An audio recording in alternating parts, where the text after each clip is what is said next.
किशोर दा 95th birth anniversary. इस segment में तहे दिल से स्वागत और एक गीत, कुछ पंक्तियाँ और कुछ खास बातें किशोर दा के बारे में। टूट न जाए सपने मैं डरता हूँ, निस दिन सपनों में देखा करता हूँ। टूट न जाए सपने मैं डरता हूँ, निस दिन सपनों में देखा करता हूँ।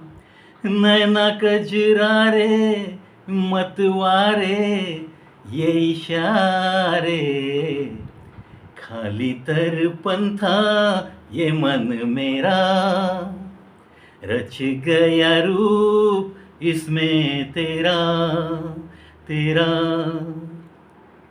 कोरा कागज था ये मन मेरा, लिख लिया नाम इस पे तेरा तेरा।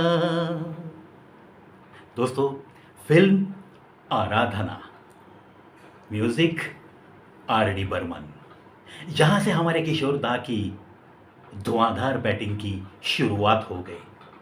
कहता है ना कि हर किसी की ज़िंदगी में एक ऐसा मौका आता है कि बस उसकी चमक लोगों को दिखाई देती है और उस मोड़ के बाद वो कभी पीछे मुड़ के देखता ही नहीं। यही थी वो फिल्म आराधना, 1968 की फिल्म। किशोर दा वैसे तो नटखट, मजाकी इंसान, ये सारी बातें मैंने तो आपको बताई है, लेकिन एक बहुत मज़ेदार किस्सा है। देबू सेन जो कि डायरेक्टर थे, बिमल दा की शायद ये फिल्म है, 2 दूनी 4, और निर्माता कौन थे? हमारे संपूर्ण सिंह, यानी कि गुलजार साहब की ये फिल्म। और शूटिंग का माहौल, असिस्टेंट डायरेक्टर भी थे देबू सेन के।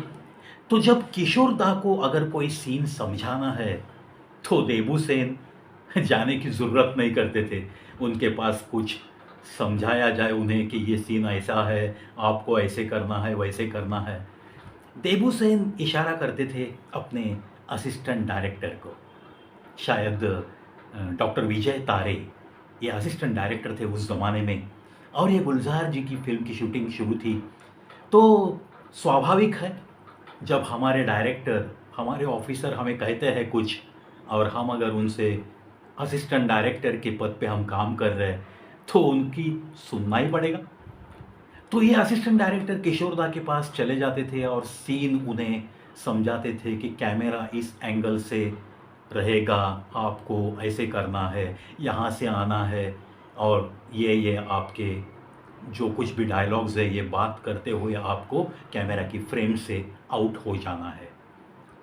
ये जब समझाते थे तो किशोर दा सूरत ऐसी बनाते थे कि मानो कि वो पूरी बात उनकी अच्छी तरह से सुन रहे हैं। लेकिन ये तो खासियत थी एक सच्चे कलाकार की। किशोर दा सब कुछ सुन लेते थे और बाद में उन्हें ही पूछते थे, आपने मुझे जो कुछ अभी समझाया है उसमें से मुझे कुछ भी तो ध्यान में नहीं आया। ऐसा कर सकते हैं कि आप इतनी सारी बातें समझाने के बजाय आप खुद मुझे एक्टिंग करके दिखाओगे? अब सोचो दोस्तों, एक तो ऊपर से डायरेक्टर कहता है कि चलो जो भी एक्टर है उसे सीन समझाओ, वो समझाने के जब चले जाते हैं ऐसे एक्टर के पास, किशोर दा के पास, तो वो एक्टर ऐसे कहता है। तो कितना टेंस में गुजरा होगा वो पल ये असिस्टेंट डायरेक्टर तारे साहब का, ये सोचकर मैं ही हैरान हो जाता हूँ। और क्यों ऐसे होता था? किशोर दा को एक बार अगर समझा दिया कि ये सीन है, ये पटकथा है, ये आपके डायलॉग्स है, तो वो ऐसे एक्टर थे, ऐसे अभिनेता थे कि उन्हें फिर कोई समझाने की ज़रूरत नहीं थी। जो डायरेक्टर को चाहिए उससे भी ज़्यादा देने की काबिलियत रखने वाला ये एक सच्चा अभिनेता था। और ऐसे ही मज़ाक वो करते थे असिस्टेंट डायरेक्टर के साथ, कभी डायरेक्टर के साथ।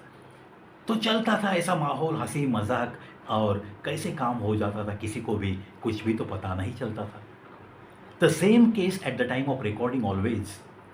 ऐसे कितने सारे किस्से हैं, आगे आगे चलो मैं बताता रहूँगा। ये फिल्म आराधना का गीत सुनाने का मकसद यही था कि यहाँ से आभास कुमार कुंजीलाल गांगुली यानी कि हमारे किशोर कुमार की एक चमकती हुई ज़िंदगी की शुरुआत हो गई, क्योंकि आर डी बर्मन दा ने उन्हें वापस बुलाया था। जाते जाते उन्हें रोका था, अरे किशोर मत जा, मेरे पास एक फिल्म है, थोड़ा रुक। और ये आराधना का पूरा सेटिंग हो जाने के बाद आर डी बर्मन दा ने उनसे ही ये सारे गीत गंवाए थे, और सुपर डुपर हिट फिल्म आराधना। राजेश खन्ना जी सुपरस्टार ही थे, और पूरे फिल्म का इतिहास आपको तो पता है। चलो ऐसे ही किशोरदा के बहुत सारे किस्से लेकर और बहुत सारी गीतों की पंक्तियाँ लेकर बस मिलता रहूँगा। देखते रहिए, सुनते रहिए कवि प्रवेश show on YouTube, the only unique channel on YouTube with 7,260 videos.